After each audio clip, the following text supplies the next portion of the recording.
Yes people, c'est LS dans la maison, on est de retour pour une nouvelle vidéo déballage et cette fois-ci c'est Bithopper qui nous envoie les 7x40D et oui il y a deux modèles, tu as les 7x40 normales et la D qui te permet le multi-mapping de chaque petite LED, tu vas pouvoir choisir la couleur toi-même et pour ce faire on va utiliser le Wolfmix, donc ça sera une vidéo déballage test et en même temps tutoriel. Let's go, boum.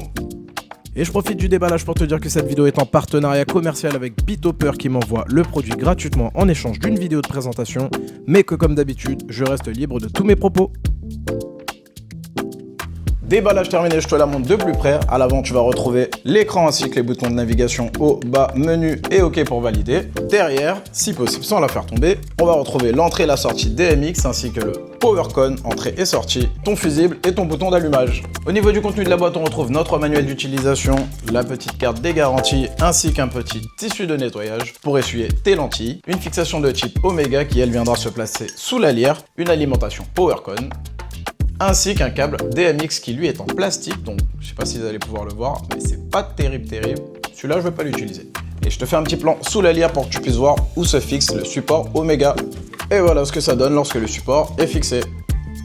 On passe à la phase d'importation de notre fichier dans le Wolfmix pour pouvoir contrôler la lyre. Et on va commencer par brancher notre appareil à l'ordinateur et on va aller dans le logiciel WTools. Il faudra ensuite aller dans le menu Fixtures et chercher la marque de notre produit. Ici, c'est BigJipper qui est la maison mère de Bithopper. Puis trouver le fichier qui correspond à la référence de notre lyre. Une fois que tu l'as localisé, tu cliques sur la flèche pour l'envoyer dans le Wolfmix. Et enfin, tu peux vérifier qu'il est bien dans la colonne de droite qui correspond à ton contrôleur DMX.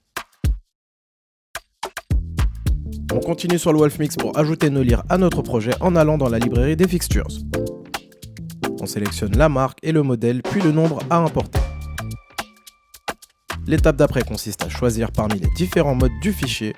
On choisira 23 channels pour simplifier ce tutoriel. Et pour finir, on attribue un groupe à nos appareils, groupe que vous pouvez renommer par la suite pour mieux vous retrouver, surtout si vous possédez une multitude de jeux de lumière. Maintenant que le fichier est prêt, on peut brancher nos lyres et les relier au Wolfmix.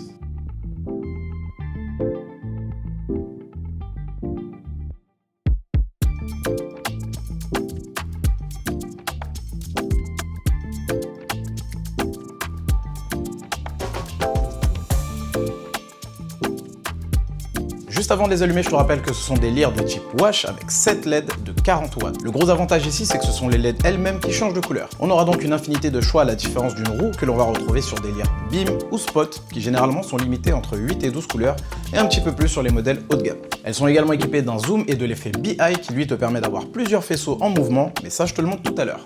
On est parti, on va les mettre en marche.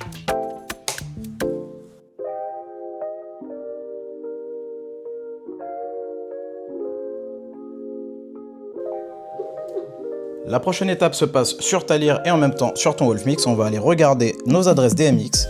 Donc pour la première Bithopper, elle sera en adresse 001, donc en 23 channels. Et la deuxième sera à l'adresse 24. Donc on se retrouve sur la première lyre, qui par défaut est déjà en 23 channels comme tu peux le voir.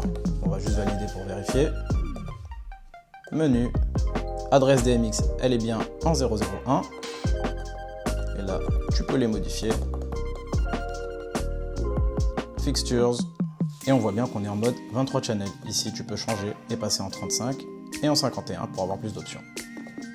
On passe sur la deuxième. Menu. On va dans l'adresse DMX et on monte jusqu'à l'adresse 24. On valide. Et là, c'est bien en 24. Et en 23 channels. Comme tu peux le voir, elles se sont bien allumées et d'ailleurs la luminosité est très forte. Donc pour notre confort, on va quand même baisser. Je vais utiliser le dimmer et on passe directement sur le Wolfmix. La première chose à faire, c'est de délimiter une zone dans laquelle mes jeux de lumière vont naviguer. Ici, pour la vidéo, je vais me restreindre au mur qui est juste en face pour que vous puissiez voir les effets. Et pour ce faire, on va aller dans le menu en haut à droite. On va sélectionner nos deux lyres et on appuie sur le menu qui est juste ici. Et là, à l'aide de notre doigt, on va pouvoir diriger nos lyres et voir dans quelle zone elles agissent. Donc là, on va chercher la zone qui nous intéresse. Pour ma part, comme c'est le mur qui est juste en face, voilà. On va regarder sur l'écran du Wolfmix, ça correspond à la zone qui est à peu près par ici. Et du coup, on va jouer avec les valeurs du tilt et du pan. On va essayer de réduire au maximum notre carré pour définir la zone qui nous intéresse.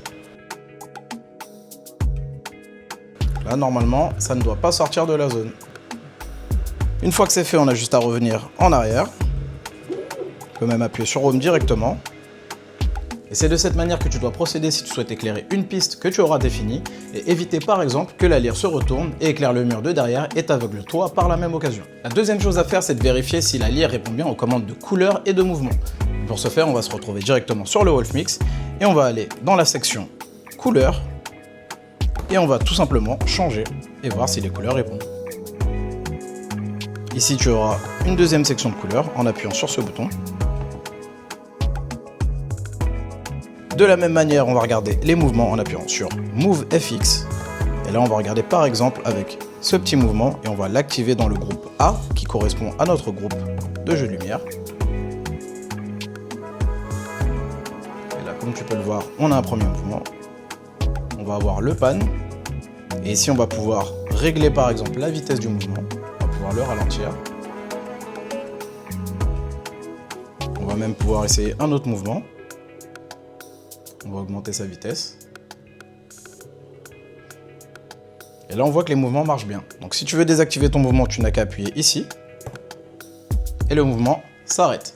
Et puisque tout fonctionne correctement, maintenant, ce que l'on va faire, c'est choisir un mouvement et une couleur que l'on va enregistrer dans un preset. Et à partir de ce dernier, on en créera d'autres en modifiant ses paramètres. Je conseille toujours de faire un premier preset tout simple, blanc, sans aucun mouvement. Donc, mouvement, il est bien désactivé. Donc, le premier, ça va être celui-là. Je vais enregistrer ici, il y a un preset de base, mais on va réécrire par-dessus. On va modifier son nom et on va l'appeler Stop Blanc. On valide ici et on confirme en appuyant sur le bouton preset. Ça sera notre premier preset de base qui nous permettra de revenir à un point de départ à chaque fois qu'on aura fait un réglage et qu'on voudra repartir sur une base neutre. Ensuite, on va partir sur un mouvement simple avec une couleur simple. On va prendre du rouge. On va se retrouver dans le menu Move FX. Et on va choisir juste un tilt et on va activer le mouvement.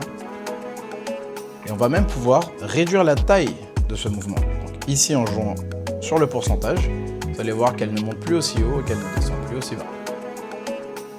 Et pour enregistrer, on retourne dans le menu Preset, puis on appuie sur Shift, plus le pad qui nous intéresse, et on renomme selon notre choix. Ici, je choisis Tilt Rouge pour me rappeler la fonction et la couleur en un coup d'œil. On va s'en faire un deuxième avec un autre mouvement et une autre couleur. Toujours avec le même procédé, je choisis dans le menu Color du bleu, puis dans Move FX l'effet pan, en faisant quelques petits ajustements sur la taille, la vitesse, et on enregistre. Alors bien sûr, vous écrivez comme vous souhaitez, hein, c'est vraiment pour vous retrouver. Et là, vous allez pouvoir voir que rien qu'en appuyant sur le stop blanc, elle reprend sa position et sa couleur, le tilt rouge et le pan bleu. Pour le prochain preset, on choisira deux couleurs. Il faudra alors retirer le mode single pour avoir une couleur différente sur chaque lyre. Et on ajoute un troisième mouvement circulaire cette fois-ci. On continue avec la même base mais d'autres couleurs et on utilise le réglage du phase pour créer un décalage entre le mouvement des deux lyres. Là, si je reviens à 0, elles feront exactement le même mouvement et donc elles suivent la même trajectoire. Et là, si je les déphase, vous allez voir, elles ne sont plus alignées de la même manière. Et on peut aggraver ce paramètre, même le mettre à 100%. Ensuite, on va utiliser notre bouton Color FX pour voir comment on peut enchaîner deux couleurs différentes sur la même lyre. Donc ici, je vais choisir de retirer le blanc et je vais mettre le bleu. Et cette fois-ci, on aura donc rouge et bleu qu'on va activer sur notre colonne, la première colonne A qui correspond à nos groupes de nos deux bithoppers. Et là, vous avez bien nos deux couleurs sur la même lyre. Et on peaufine notre preset avec le réglage du fade pour accentuer le clignotement ou avoir un effet de fondu, sans oublier la vitesse. Et pour finir, on ajoute un mouvement. Et là, on va l'enregistrer. Et on va choisir le bouton et on va l'écrire police tout simplement. Je pense que tout le monde va comprendre les couleurs. Et on peut toujours revenir sur nos autres presets en un seul bouton. Voilà comment tu peux créer et enregistrer très simplement plusieurs presets qui vont garder en mémoire tes choix de couleurs, mouvements, vitesse, etc. Là, on va passer à une fonction un petit peu plus complexe, alors sois attentif, c'est le Live Edit. Il va te permettre tout simplement de jouer sur toutes les valeurs des channels à disposition. À savoir que chaque channel correspond à une fonction. Tu auras alors accès à certaines options qui dépendront de ta lyre. Dans notre cas avec la Bitopper 7x40D, c'est ici que l'on va pouvoir modifier les valeurs du zoom mais aussi activer l'effet de BI. Tu peux aussi l'utiliser pour définir une position précise, une couleur ou encore un gobo et un prisme avec les appareils compatibles. Généralement ce seront les beams ou les spots et ainsi de suite. Donc on va aller dans le menu, on va faire Shift et appuyer sur le bouton que l'on souhaite, choisir la lyre concernée, on va prendre, allez celle-ci, Edit, et voilà, vous voyez qu'en jouant sur les valeurs, elle va commencer à réagir. Pour cet exemple, je vais modifier le tilt et le pan afin de choisir la position qui m'intéresse et je vais aussi changer sa couleur. On a défini nos valeurs, j'ai juste à confirmer ici, et je peux d'ailleurs renommer. Même procédé qu'avec les presets pour donner un nom à nos pads de Live Edit, rien de compliqué. Donc si je retire mon point, elle reprend sa position de base. Et en appuyant sur le pad qui correspond, elle reprendra toutes les valeurs qu'on lui a précédemment attribuées. Et là, ce qu'on va pouvoir faire, c'est par exemple mettre un preset. Donc on va aller sur notre pan bleu, et le Live Edit va prendre le dessus et s'appliquer à ma lyre qui est à gauche. Et l'autre lyre, elle, va continuer son mouvement. Et si je veux retirer mon Live Edit, elle va redevenir bleue et reprendre le rôle que le preset lui a donné. Et voilà. Donc on retourne dans le menu Live Edit et cette fois-ci, on va créer un bouton pour jouer sur le zoom et cette fois-ci, on va jouer sur les deux Bitoppers. Une fois que tu as trouvé la valeur qui te convient, les étapes restent les mêmes, on valide et renomme. J'en profite alors pour faire 3 zooms différents.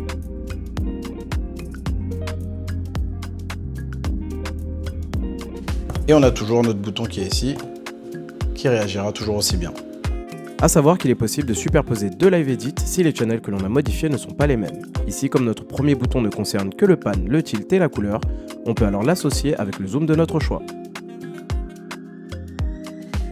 On passe à la Channel 7 qui est peut-être la plus intéressante sur cette lyre pour activer l'effet de BI.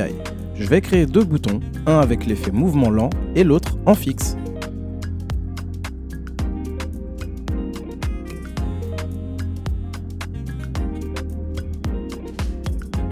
Et là, ce qu'on va pouvoir faire, c'est même rajouter un zoom par-dessus la BI. Et là, vous avez les deux en même temps. Et comme ces Live Edit n'ont pas de position prédéfinie, je n'ai pas touché à leur valeur de pan et de tilt, je vais pouvoir les combiner avec un mouvement et ensuite les enregistrer dans un preset.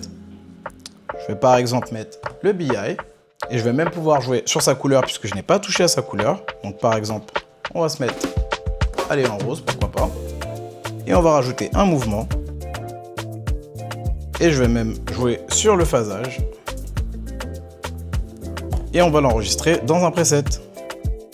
On va même pouvoir partir à partir de ce preset là, retirer le BI et mettre un zoom.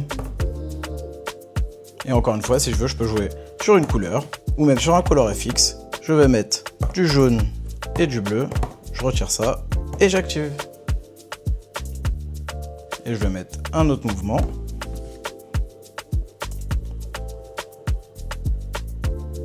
Voilà. Et sur les couleurs, on va peut-être accélérer la vitesse. Et on peut faire clignoter si on le souhaite. Et on enregistre. On va même faire un BI fixe d'une autre couleur avec un autre mouvement. Et voilà. Bon, maintenant je pense que tu as compris comment ça fonctionne, alors je te montre rapidement d'autres presets et fonctions que propose le Live Edit avec ses Bitoppers. Par exemple, en modifiant les valeurs de la Channel 16, tu vas pouvoir choisir de n'allumer qu'une seule ou plusieurs des 7 LED, d'avoir des couleurs différentes sur chacune d'entre elles ou d'être en bicolore. Il y a d'autres canaux qui permettent également de jouer sur la vitesse des mouvements ou encore d'avoir des couleurs plus chaudes ou plus froides. Et si tu souhaites avoir des fonctions toujours plus poussées, il faudra te mettre en mode 51 channels sur ta lyre et ton Wolf Mix. Dans mon cas, pour simplifier cette vidéo tutoriel, on reste en mode 23 channels car les possibilités sont déjà assez énormes. Et il faudrait aussi rajouter une bonne heure pour les détailler une à une. Donc voilà comment en jouant dans tes presets et dans ton Live Edit, tu vas pouvoir exploiter au maximum les capacités de ta lyre. Et ici, la Bitopper, elle nous offre quand même beaucoup de possibilités grâce à son zoom, mais aussi à son effet de BI et à ses 7 LED qui peuvent s'illuminer de couleurs différentes. Bon, maintenant tout ça c'est bien joli, mais passons aux choses sérieuses, showtime.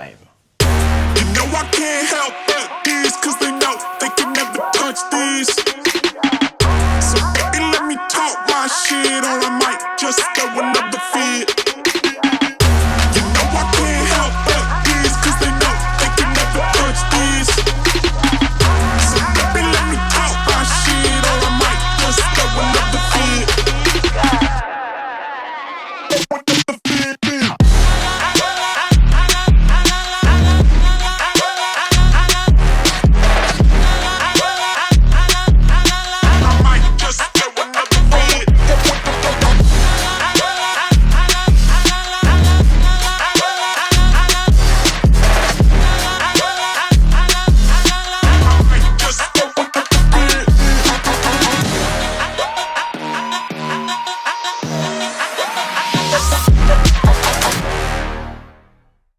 En tout cas, voilà pour la BeatTopper 7x40D. Moi, je trouve vraiment que c'est une petite pépite, notamment par sa puissance et sa plage d'utilisation variée en BIM, en wash ou en BI. Son faible poids, sa petite taille, mais aussi son petit prix. Cependant, je vais quand même noter un point négatif. J'ai une de mes deux lyres qui fait énormément de bruit, donc je pense qu'au niveau de l'assemblage, c'est assez moyen. Personnellement, je les ai emmenés avec moi dans 2 événements et je n'ai eu aucun souci, mais ça sera à voir au long terme. Donc ça reste un produit que je conseille et comme tu as pu le voir, quand tu as de bons programmes, il y a beaucoup de choses à faire. D'ailleurs, si tu es intéressé par le produit et que tu veux avoir plus d'informations à son sujet, il y a un lien affilié dans la description qui permettra à la marque de savoir que tu vas découvrir le produit grâce à ma vidéo et me permet d'avoir un petit bonus pour le travail fourni. Alors n'hésitez pas et si vous avez des questions, ça se passe dans la section des commentaires. Les amis, il y a plein de vidéos à venir, donc surtout abonnez-vous, c'est gratuit et c'est ma petite récompense pour les heures, les journées et même les nuits passées à faire ces montages pour vous. Et plus on sera nombreux, plus les marques me feront confiance pour tester des produits encore plus intéressants. Donc je compte sur vous et je vous dis à bientôt pour une nouvelle vidéo. Peace!